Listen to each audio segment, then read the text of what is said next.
மக்கள் பணத்துல இருந்து ஒரு பைசா கூட தொடமாட்டோம், தொடவும் விடமாட்டோம், தொட்டா விடமாட்டோம், இதுக்கு முன்னாடி தொட்டவங்களையும் விடமாட்டோம். ஆர்கே நகர்மணி, சட்டசபையில ரொம்ப நாள் கழிச்சு சரியான சம்பவம் பார்த்திருக்கோம். சந்தோஷமா இருக்கு. சட்டசபையில தளபதி விஜயன் அவர்களை பேசிட்டு இருக்கும் போது எனக்கு ஒரு உருவம் தெரிஞ்சதுங்க. உண்மை அதுதான். நான் கடைசியா உங்களுக்கு காமிக்கிறேன். எஸ்ஆர் நோ சொல்லிட்டு போங்க. சட்டசபையில சல்லடை போட்டு தேடி இருக்காரு தளபதி விஜயன் அவர்கள். எத்தனை பேர் ஊழல்வாதிங்க மாட்டுவாங்க எந்திரிச்சு போகும்போது மக்களும் பார்க்கட்டும் அப்படின்னு சொல்லிட்டு தளபதி விஜயன் அவர்கள் ஒவ்வொன்றா சொல்லும் போது ஒவ்வொருத்தரா எந்திரிச்சு போக ஆரம்பிச்சாங்க. ஒருத்தர் 2 பேர் தான் மாட்டுவாங்க அப்படின்னு பாத்தீங்கன்னாக்கா ஒட்டுமொத்த பேரும் ஊழல்வாதிங்க தாங்க. திமுக இருக்கிற அனைவரும் அதை அவங்களே ப்ரூவ் பண்ணிட்டாங்க. ஆமா அப்படின்ட்டு. தப்பு பண்ணாதானே, தப்பு பண்ணலன்னா ஏன் உங்களுக்கு சீட்டு கடையில வெடிகுண்டு வச்சுட்டு உட்காருங்க அப்படின்னு சொன்னா எப்படி உட்கார முடியும்? அதுதான் இன்னைக்கு வச்சிருக்காரு சட்டசபையில விஜயன் அவர்கள்.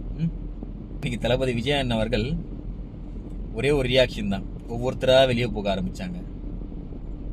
விஜயகாந்த் ஐயா அவர்களை பார்க்கணும் அப்படின்னு நினைச்சீங்க அப்படின்னாக்கா ஒட்டுமொத்த பேரும் எப்படி வெளியே போறீங்களோ அதே மாதிரி உள்ள வரவே முடியாது.